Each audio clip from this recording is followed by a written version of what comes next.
Welcome, everyone. Thanks for tuning in to the High Frequency Kicks podcast, available on YouTube, Spotify, Google Play, and iTunes. Don't forget to like and subscribe. Are we rewatching it together, or what are you doing? I think we should watch it. Okay. And look at the details. Sure. Yeah. I think we should look at the details. Mm-hmm. Of the, like his form. I'm going to assume this is already the episode that we've started at this point. Okay. Because this feels like we're going already. I saw a really interesting, because I follow a lot of artists on social media, and I saw one of them that I really like, and he took a freeze frame, like two different freeze frames of that moment, and did like draw overs of them, and he did that and saved, and he commented on that, how he was saving these for future reference because they were like perfect comic drawing reference for slap motions. Nice. I can try to find that for you too, because it's really funny, the way he did the draw over, and it makes sense. It was his everything was perfectly laid out for like artists, how an artist would lay out a scene in a comic or something. Oh, like it was like a template. Yeah, like it was Yeah. a perfect reference material for artists, and the way he the freeze frame that he got, and he did like a draw over it. It looked really cool. Nice. But yeah. So what's up? Okay. It's been before we get into all that, or we could. I don't care. I was gonna say, what's up? It's been a while. Yeah, I know, right? It's I don't know. Things are good. I was just editing all day, and now my it was a lot of photo editing more than I'm used to, and now like my hand's a little sore. Mm. And those are my first world problems. Yeah. No. I mean, I hear you. I sit at a desk all day as well and write code. So. Oh, so you know. I get them sore fingers, sore fingies. Right on. How about you? What's up? Oh, you're building planters, you said. I am. That's what all that is.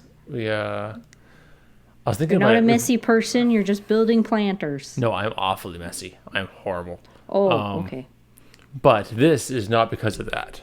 Last time I was thinking about it, and last time we did an episode, I was recording from my home gym because this room was being worked on. We had a contractor in here finishing the room because it didn't have floor or ceiling or anything yet. Oh, I see you have a ceiling. I do have a ceiling. I have actual flooring. It's not just concrete subfloor anymore. Excellent. The walls are painted and not just drywall. This room is pretty awesome now, except for the fact that it's not decorated yet. But baby steps. I've only lived here for like a year and a half now. So as soon as the snow started to melt, we were like, well, we like to garden. So we need to build some raised garden planters. Excellent. So that's what we're doing. So we got one finished and is in the yard, and the second one is like the parts are all finished. We just have to like put them together in the shape of a raised planter, and then put it outside. Mm-hmm. So some of them, Excellent. some of them are here beside That's me. pretty cool. That's pretty cool that you're doing that like from scratch. Yeah, it's fun. I mean, a lot of it is, my wife's a 3D artist, right? So she, makes mock-ups with 3D software and makes templates, and she gets very precise measurements of how much we need and stuff, and then we go off and spend a couple of weekends at Home Depot. Right. Awesome. Yeah, that's pretty nice. So she's the mastermind, as per usual. Yes. Yeah. Sounds about right. I enjoy the doing of that. I don't enjoy the planning it. It's but true. She enjoys the planning. It's such a pain. Mm-hmm. It's such a pain. Yeah. So something that's been on my mind for a week and a half has been, I know everyone talks about it to death now at this point, but is the Will Smith thing. We're gonna jump onto the bandwagon.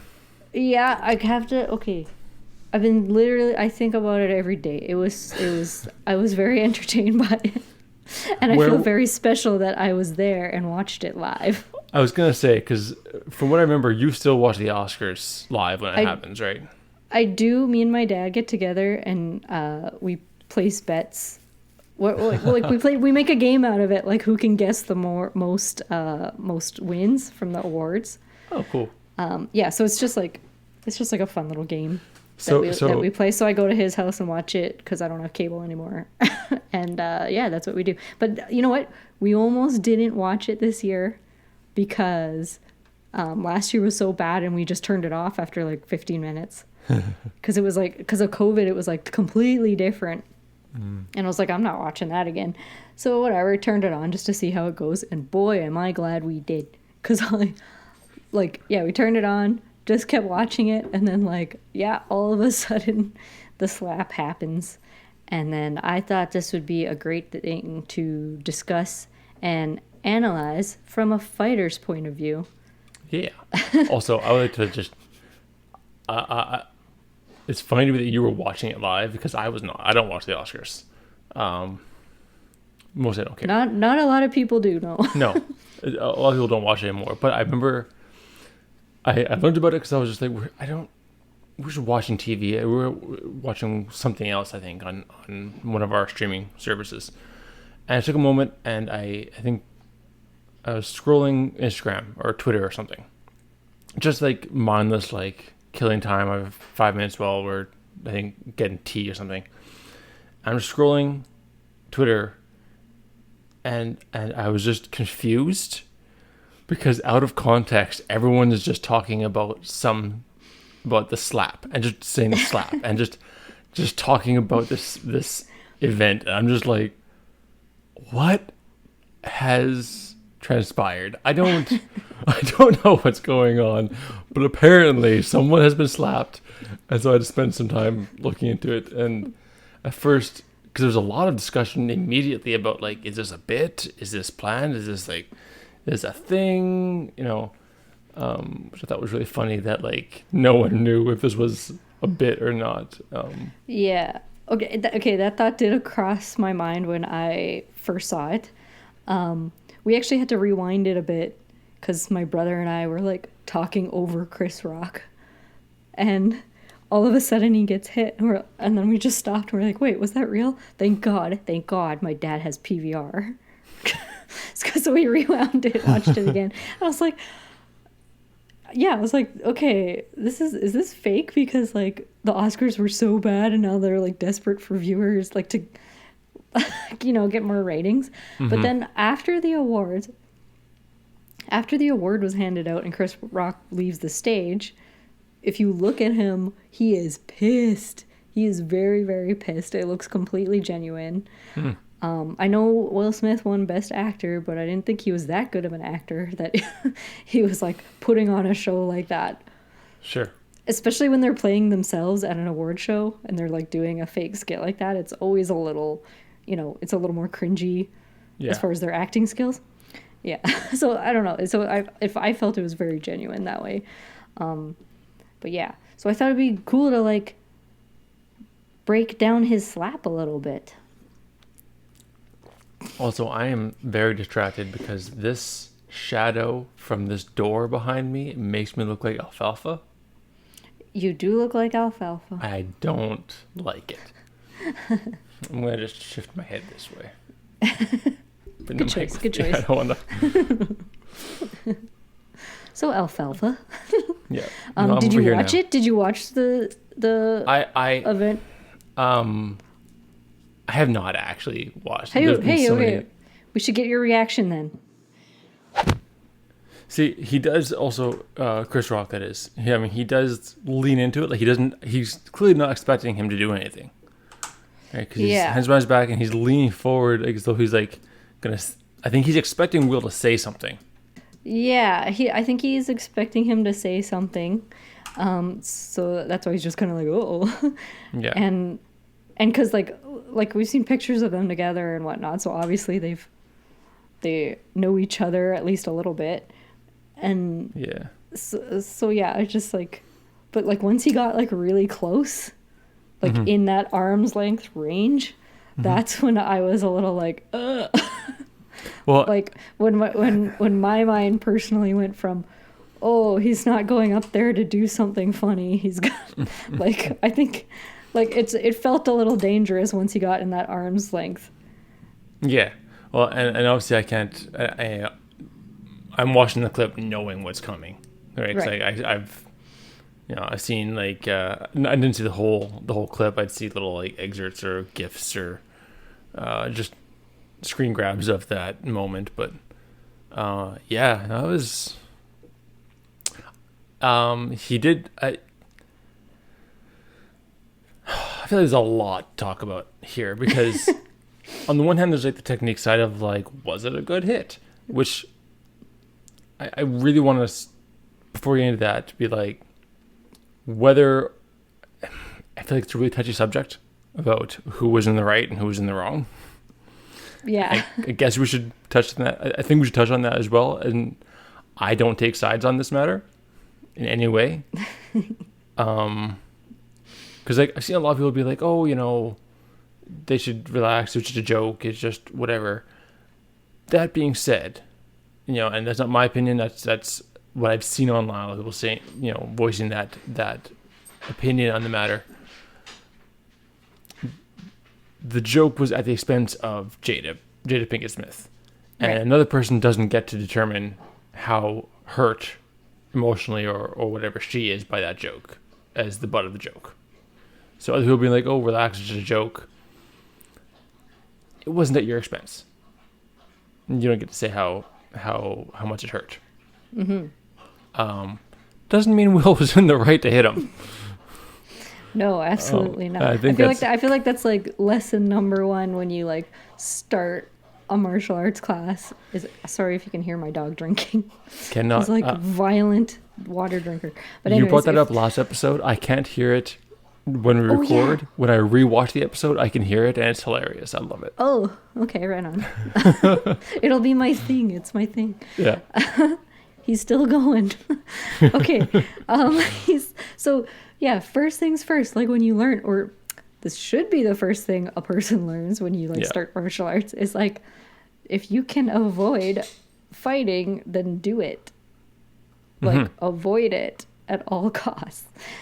Yeah, so, like, I agree with everything you just said. Like we can't tell Jada Pinkett Smith or Will Smith how to feel about it, but we definitely can talk about how like that was just totally over the line, especially with like so it's, I don't know, just don't do it, kids. Don't do it. I mean, just the gist of it, my opinion, is that I guess neither of them are they're both in the wrong. Like, I don't know, I've never felt making a joke at someone's expense is a terribly good move. Okay, that I'm going to disagree with. I love it when comedians get up on stage at the Oscars and roast the celebrities. I love it. I think... okay, that's a good point. So I think that there's a difference between, like, you have to understand when you're roasting someone and knowing where the line is. Like, sometimes there might be something that you should understand maybe that person doesn't want to be joked about. Right.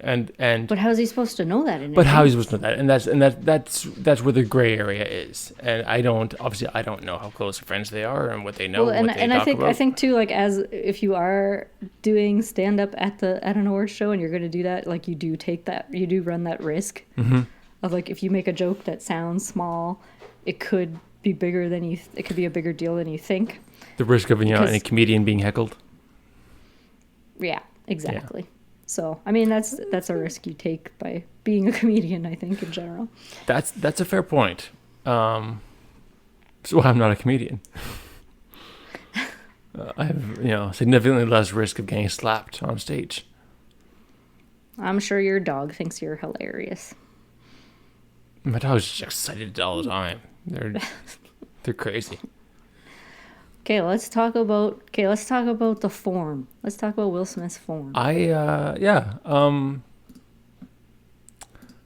expected him to do, I'm not sure why, but I kind of expected more of a wind-up. I didn't see one. You know what? It was a very natural movement. That's good. Yeah. I mean, as far as a hit goes, not again, not that good that he hit Chris Rock. I do want to disclaimer the whole way through. I am not condoning the fact that Will Smith smacked Chris Rock. As an isolated hit, the fact that you didn't physically see it coming was good. So there's no projection there of the hit. So that I felt was good. Yeah, like he had a very natural like swing to his arms, and then that he brought the arm up in a way that kind of like a feint almost. Like as he's just swinging, his arm comes up and just locks it and comes out. And it was really, really, it was a natural flow from that stride, that swagger stride he had walking down the stage to a slap. Yeah, but I think his feet could have been better though, because like as he makes impact or just after, it looks like he's slightly off balance backwards, just a little bit. So that kind of thing, if I guess maybe he pushed himself back or didn't have quite the right footing at the time. So that's something to think about. If you're defending yourself. Something to think about if you're going to slap a comedian. If you're defending yourself. I feel like you got to think about that footing because like... Sorry, I just feel like this is the how to slap a comedian episode. No, it's how to defend yourself. Let's it's an example for a scenario, a hypothetical scenario. If you're a comedian and how tall is he? Say what, 6'2"? I think he's 6'2", they said, yeah. If you're a comedian and a 6'2" man gets out of the audience and starts marching towards you, run. Or at least like, okay. You've made a mistake.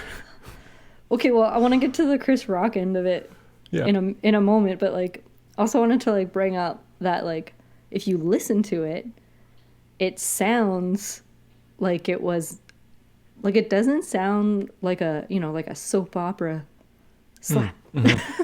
You know what I mean? Like it sounds like I at first when I first saw it, I thought it was a punch because it sounds like there's a lot of palm there, and like if you're gonna do a slap in self-defense, if you're gonna do a slap, it's like that's what you want, and you don't want your fingers all out, you want your hands all together, and you want to like think about your palm more than anything. Yeah, because that's the thing. Like when I'm teaching, which I mean is the thing I do now. I actually have I'm not sure if we mentioned this before, but I actually have students that I'm teaching here in Montreal now. Nice. And yeah, it's super fun. And I was actually going over some stuff in my last class with one of them about self-defense and combat, and about how I'm not a huge fan in, I train punches and they're fun and they're great and something that's worthwhile training, but in a personal protection, personal defense scenario, I don't like to use them. I don't like to teach them as something to be used for a variety of reasons. One of which being that you if you're being assaulted, you have to consider the perspective from a third party. If you have your fists out, you look as aggressive, and this looks less aggressive. But also this is a very, very good way to get a clean transfer of power from your body to the target, whereas with a punch you have to worry about the wrist joint, which is why I find it personally a little less reliable, because I have to worry about that. Even though I train my punches and I know how to punch, and I've practiced punching properly on heavy bags and whatever, so that I know that when I punch I'm punching properly and not going to bend my wrist. All the same, I don't like to rely on the wrist. Nice wrist. Thank you. For audio, anyone listening on audio and not watching this on YouTube, I'm just flailing my wrist around at Sam now. Thomas is showing off his wrist and his amazing, strong martial arts wrist. I be a wrist model. Good job. Yeah, I'm practicing. But yeah, I agree with you. Like when you talk about him being off balance, I saw that too, and I definitely think that it was just a matter of probably just his stance. did not have really good grounding. I think is the word I'm looking for. Right? And another thing too is like after he made contact and like swung around, he like, this is something, again, if you're on the defensive side and you just threw a slap, he's just swung himself around and kept walking. Where it's like, okay, so Chris Rock isn't attacking him back, so this isn't no big deal. But say you did this in real life, and you're hitting your attacker. Don't swing yourself around completely, and then unless you're gonna like book it and run, I guess. Yeah. But like keep an eye piss on them off and run. Yeah. From a again thinking about this from a defensive standpoint, where someone is accosting you or whatever, you need to pacify a situation. I'm trying to very carefully pick my words here. To pacify a threat. Yeah, you would obviously want to deliver your strike, and then hopefully that has done enough to give you space or reduce this threat to yourself, to your person or someone else.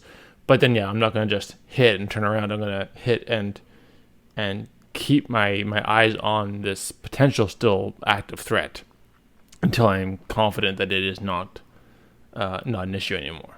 Right.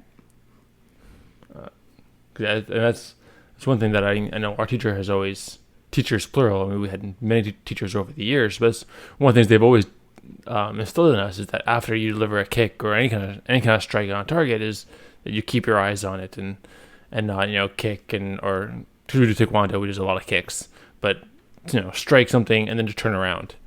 Right. Especially, and obviously it applies to tournaments and competitive fighting as well, but that should go without saying. I feel like, I don't know, I also feel like I've seen a few fighters in tournaments just turn their backs, so maybe not. It doesn't hurt to say. Yeah, if you're fighting in a tournament as well, don't turn your back. That's how you lose points. Did you have any other observations about Will Smith specifically? Not about form. Not about, no. Okay. So then I'd like to move on to Chris Rock. Right. Okay, so Chris Rock. Okay. Again, in this scenario, I'm going to like critique his form a bit, but in this scenario, but like, again, if it was an on the street, you're getting attacked situation. Don't lean into it. Yes. The leaning in, like face first. Like, don't be in any sort of position where your face is like out there, right?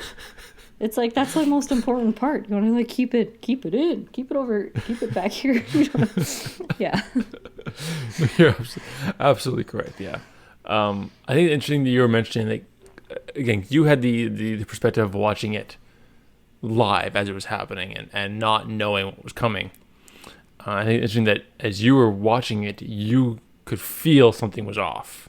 Just watching him and watching how close he got, and that comes from the training that we've done over the years, and we've done a lot of training to be aware of that kind of thing. Yeah.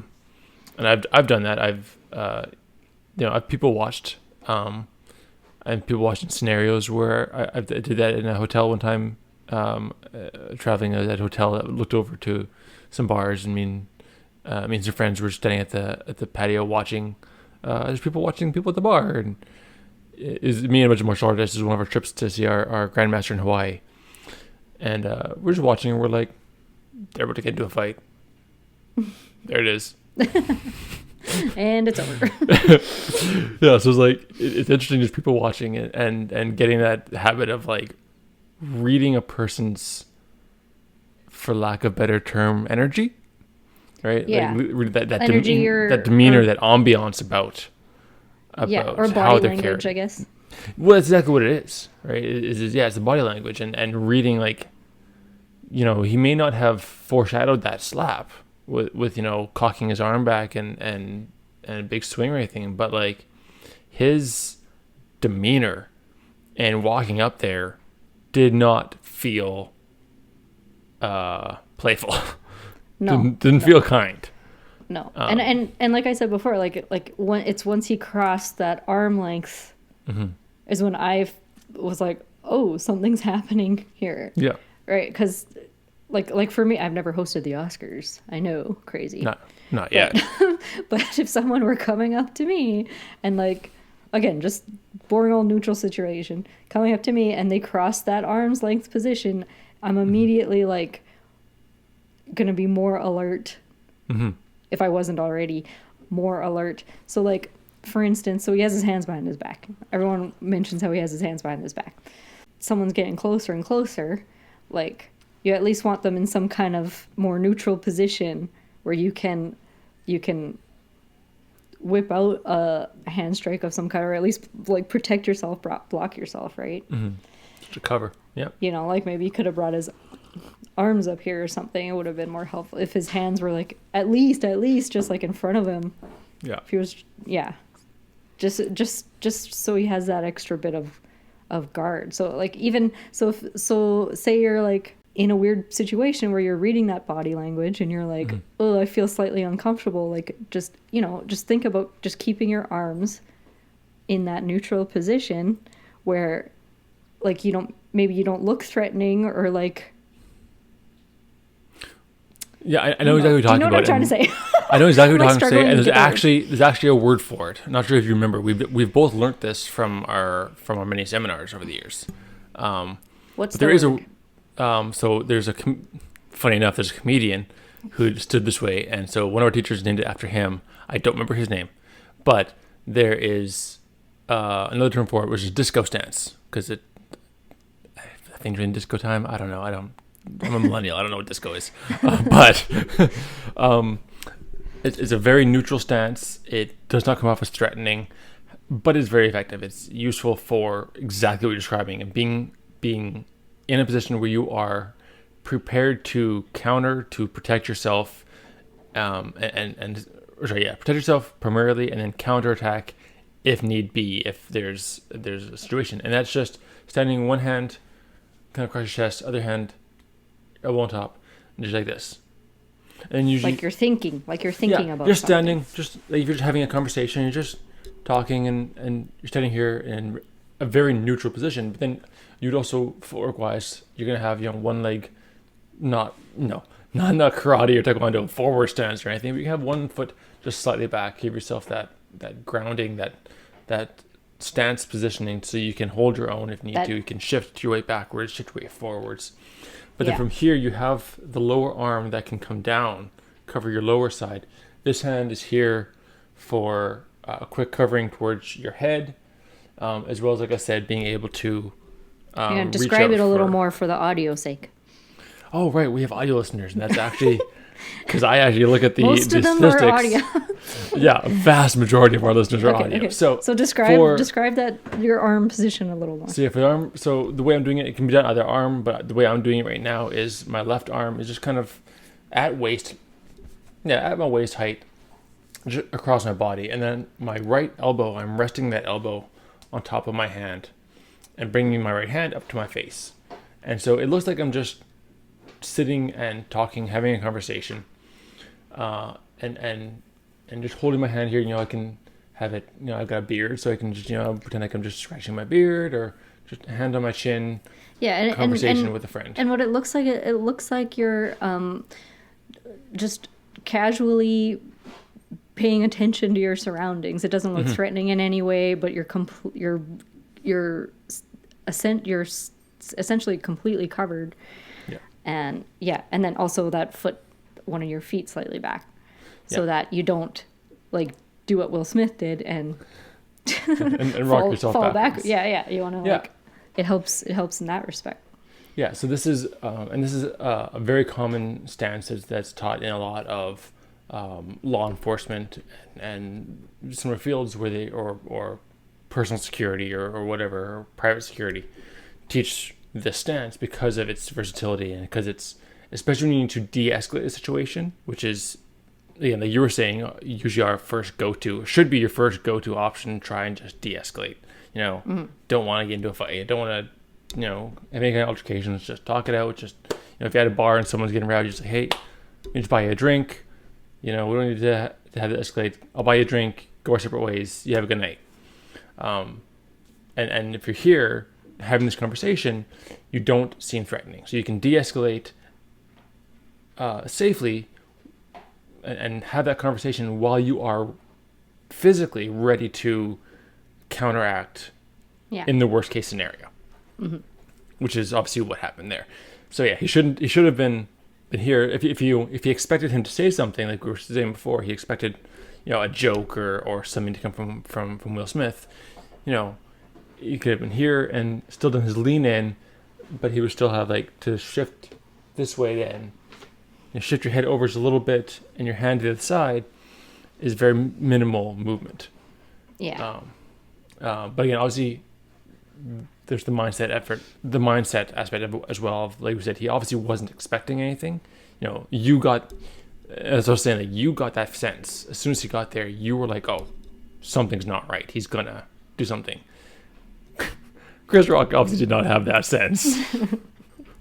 No, he will now, though. I heard that he has, upped his security situation, had an unruly person at his next show, following the Oscars. He had someone, becoming, very verbally violent, and he had, the guy, it'll escalated to the point where the guy needs to be escorted out, and, so I'm sure he's a little shaken, I can imagine.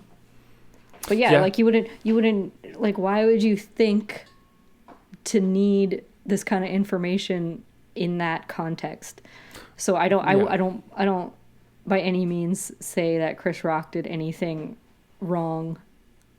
And even people criticizing the fact why is his hand still behind his back? I'm like, because this whole situation didn't exist. How could he predict that was going to happen? You think if you'd be safe anywhere, it'd be on stage at a closed event like that. You wouldn't think that there'd be any sort of issues that way, but just for common everyday knowledge, that I think those are just some good details to keep in mind when just dealing with people on a everyday basis. Yeah, there's things that could have been changed there that could have made that a different scenario altogether. I don't know any real serious martial artists, I guess, that aren't extraordinarily peaceful. Yeah, exactly. And I think that's one of the best things about it is especially those of us who've been in it long enough who really enjoy,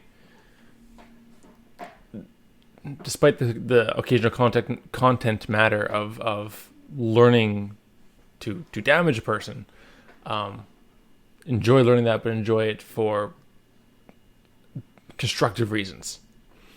And so I don't.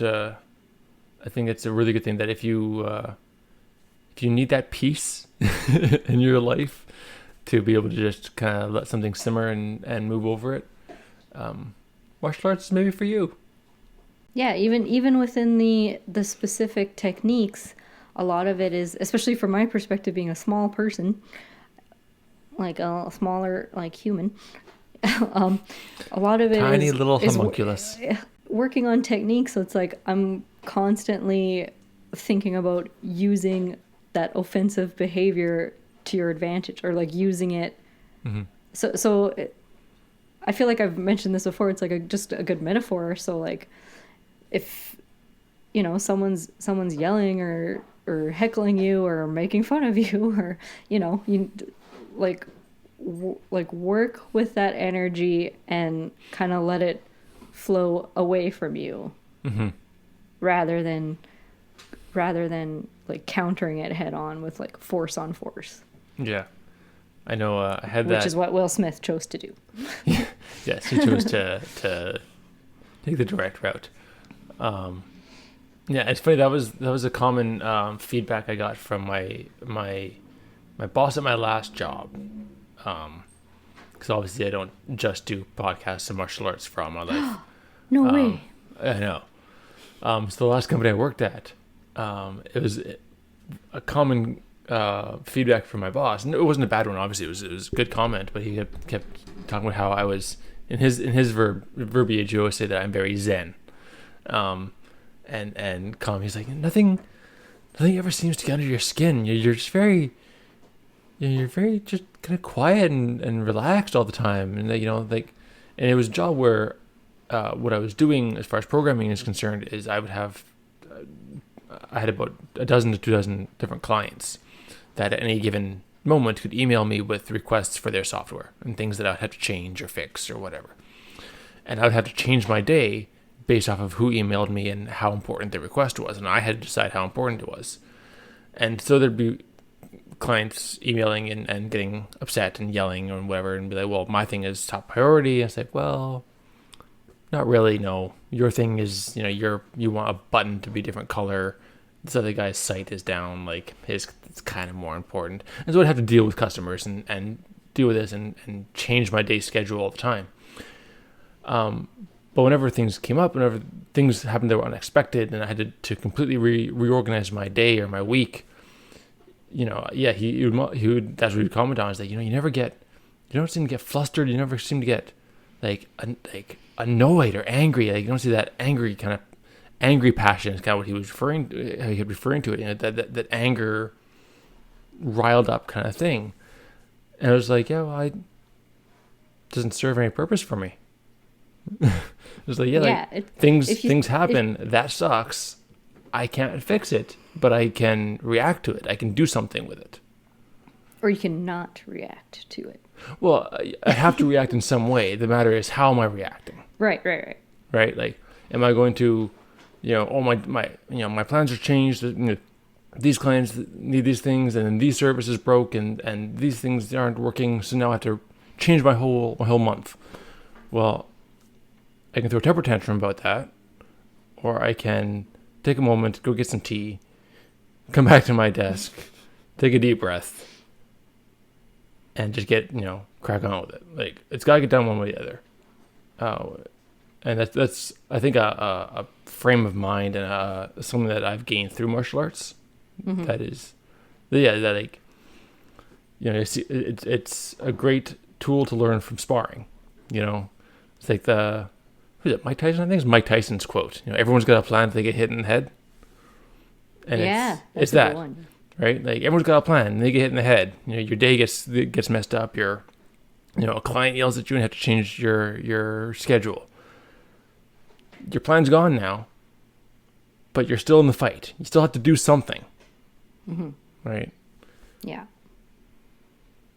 That's good that you can I guess I talk to customers too regularly, but I don't know. I bet, went back when I had a real job, worked for somebody, mm-hmm. I could not handle it. So I'm impressed. I'm impressed. I don't deal with customers anymore in my new job, which I love. I'm happy for you. Thank you. No offense if you're a customer. I'm just kidding. No, yeah. I actually had some great customers. Like the clients that I had were great. 9.5 times out of 10. Excellent. That's good. Mm-hmm. I mean, that just happens. I mean, some people are gonna be upset about something or other, and can't control that. But I guess that's kind of the point. It's the kind of the point I just made. I suppose. But yeah, I think all in all, slap. I'd give it a 9 out of 10. 9 what out of 10? I don't know, points. 9 slaps out of 10. I don't know. I think. For critiquing his form, I think was pretty good. He just lost his balance at the end there. Yeah, I feel like it's more of a 7. Maybe I'd give it more like a 7.5 for form. I think it's. For me, mostly, I'm impressed with the fact that he did not telegraph, because that's the thing I see most often with people, and I have no idea how much, if he's done boxing or what kind of. I'm pretty sure he got an award for playing Ali. Okay, but that's acting. Did he actually do any boxing training? I would assume so. I don't know the movie trivia on that movie, but I would assume usually people do that. Some training for, especially if they're gonna play. If you're gonna play a boxer and then win an Oscar for it, I would imagine you'd have some sort of training. That's fair, and I actually did forget he played Ali. So that's a good point. That And now I'm questioning if it was Muhammad Ali that made that quote or Mike Tyson. I don't know. It was a famous athlete. It was a boxer. I am like 99% sure about that. A boxer once said. It was one of those two. I'm pretty sure.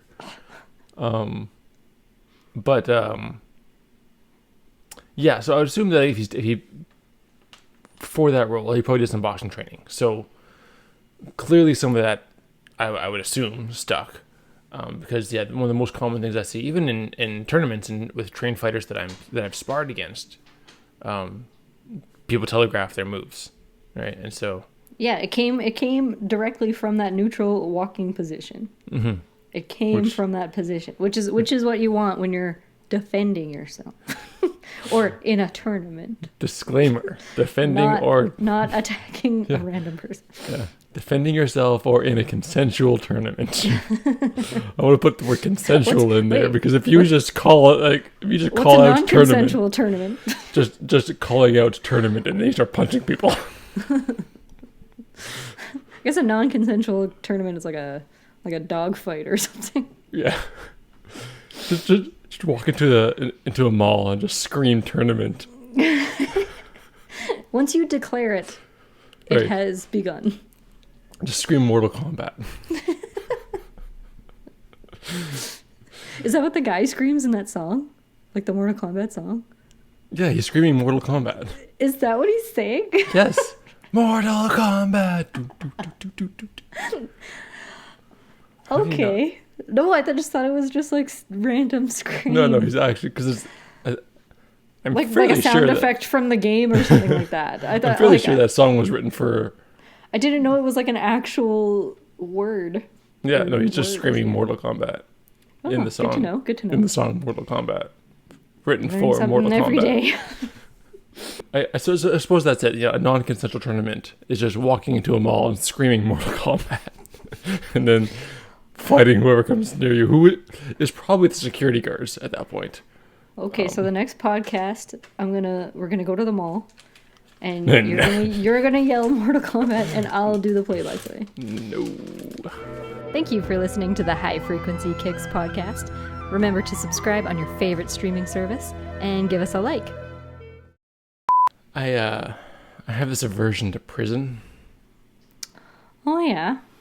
You know, I'm too pretty for prison. You are too pretty for prison. That is true. I'm a sensitive little programmer boy who really like to just keep making video games. You get Will Smith slapped so fast. Probably would. I'd probably run my mouth at someone and get hit.